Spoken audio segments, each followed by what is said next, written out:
देखिए अपन ने इसमें अर्धतरंग दिष्टकारी अपन ने जान लिया था, पूर्ण तरंग दिष्टकारी भी अपन ने समझ लिया था। इसके बाद अपन सेतु दिष्टकारी को पढ़े, उससे पहले इनमें थोड़ा सा एक बार अंतर जान लें। यानी ब्रिज रेक्टिफायर को जानने से पहले अपन अर्धतरंग दिष्टकारी और पूर्ण तरंग दिष्टकारी में कुछ सामान्य अंतर, वैसे डिफरेंस तो अपन में बहुत सारे कर सकते हैं फॉर्मूले के रूप में, लेकिन फॉर्मूले अपने सिलेबस से परे होने की वजह से अपन इसमें केवल जो है सिंपल से जो डिफरेंस है उन्हीं की अपन चर्चा करेंगे।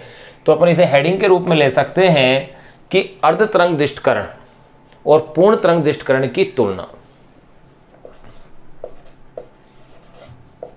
अर्धतरंग दिष्टकरण वे पूर्ण तरंग दिष्टकरण की तुलना।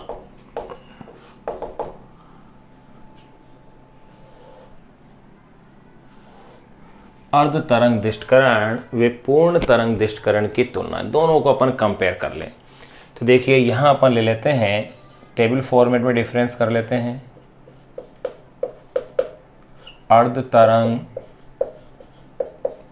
दिष्टकरण,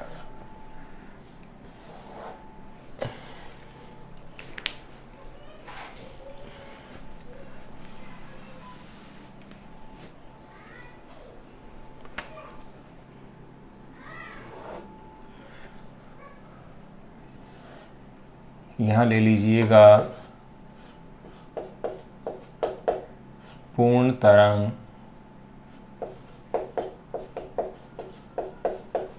दिष्टकरण।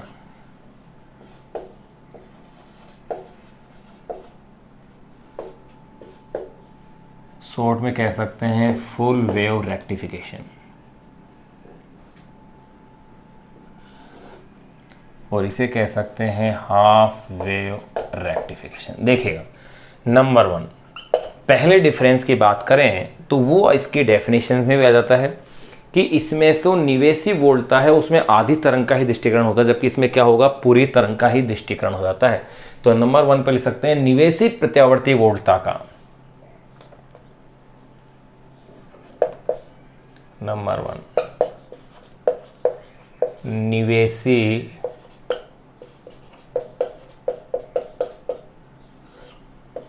प्रत्यावर्ती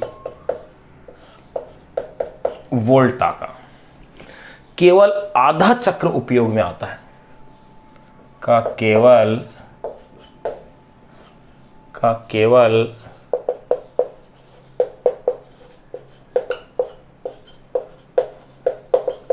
आधा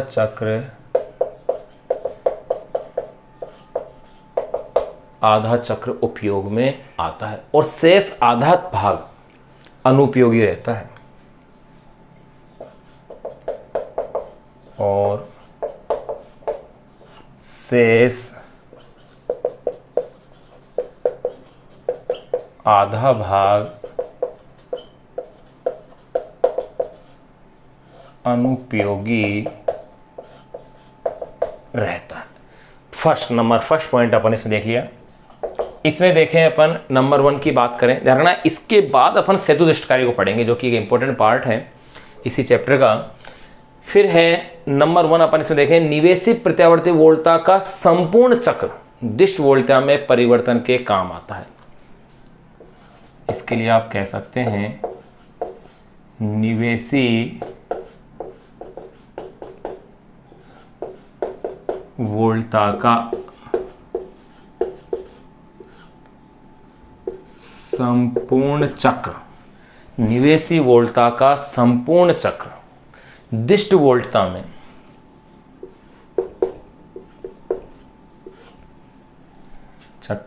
दिष्ट वोल्टता में निवेशी वोल्टता का संपूर्ण चक्र दिष्ट वोल्टता में परिवर्तन के काम आता है।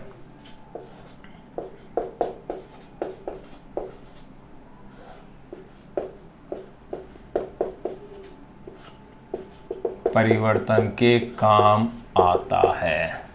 निवेशी वोल्टता का संपूर्ण चक्र दिष्ट वोल्टता में परिवर्तन के काम आता है। नंबर 1 डिफरेंस अपने जान लिया। नंबर 2 अपन बात करें इसमें ट्रांसफार्मर का प्रयोग ऐच्छिक है, जबकि इसके लिए मध्य निष्कासित ट्रांसफार्मर क्या है, आवश्यक है। इसमें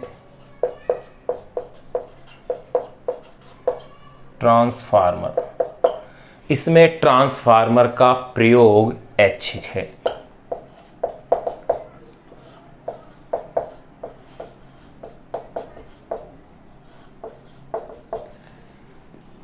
जबकि इसमें अपन कहते हैं इसमें मध्य निष्कासित ट्रांसफार्मर क्या है, आवश्यक है। इसमें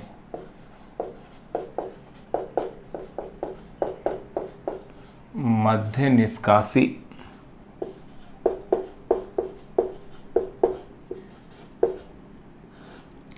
ट्रांसफार्मर आवश्यक है। दो डिफरेंस हो गए। नंबर थर्ड, तीसरा अपन देखें, निवेशी और निर्गत संकेत की आवृत्ति इसमें क्या रहती है, समान, जबकि इसमें निर्गत संकेत की आवृत्ति निवेशी की क्या होती है, दुगनी हो जाती है। स्पेशल ध्यान रखिएगा इस पॉइंट को। तो इसके लिए अपन कह सकते हैं निवेशी तथा निर्गत संकेत की आवृत्ति समान रहती है। निवेशी तथा निर्गत संकेत की आवृत्ति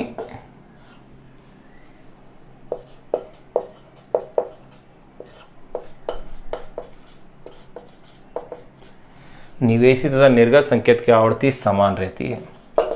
इसमें ध्यान रखिएगा कि आवृत्ति कितनी हो जाती है, दुगनी हो जाती है। तो निर्गत संकेत की आवृत्ति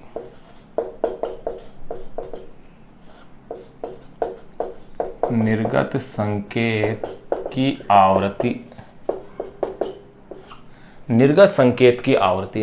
संकेत की आवृत्ति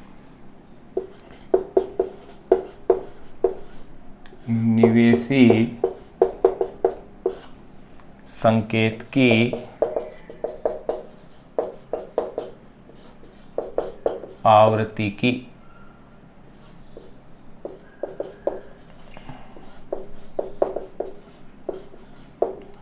दुगनी होती है।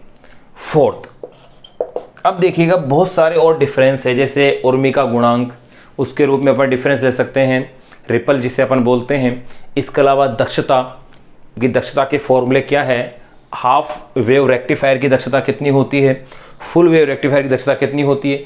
इनकी पल्स का रेशियो भी अपन देख सकते हैं, लेकिन वो थोड़ा ज़्यादा है, इसलिए अपन केवल सिंपल जो है, क्योंकि डेरिवेशन आपके दिया हुआ नहीं है। डेरिवेशन होता तो अपन उन डेरिवेशन से रिलेटेड जो फॉर्मूले हैं उनको भी एक डिफरेंस के रूप में ले सकते थे। तो मैं केवल एक डिफरेंस और यहाँ लिख देता हूं कि इसकी जो अधिकतम दक्षता है अर्धतरंग दृष्टिकारी की, वो मैं लिख देता हूं आपके लिए कि इसकी जो अधिकतम दक्षता है वो होती है 40.46, जबकि अगर इसकी बात की जाए अधिकतम दक्षता की, इसकी जो अधिकतम दक्षता है वो 81.2%। ये आप ध्यान रखिएगा। तो देखिए यहां अपन ने अर्धतरंग दृष्टिकारी और पूर्ण तरंग जो दृष्टिकारी था, इनमें मेन जो डिफरेंस थे वो डिफरेंस अपन ने कर लिए हैं, जो कि एक अच्छा क्वेश्चन बन सकता है, एक सिंपल। अब अपन इसके बाद बात करेंगे कि सेतु दृष्टिकारी है क्या, उससे किस प्रकार से पूर्ण तरंग दृष्टिकरण होता है और उसके क्या एडवांटेज और क्या उसके डिसएडवांटेज, यानी क्या उसके लाभ है, क्या उसकी हानियां हैं, उसके एडवांटेज और डिसएडवांटेज को अपन कंपेयर करेंगे। आप इसे नोट कीजिएगा।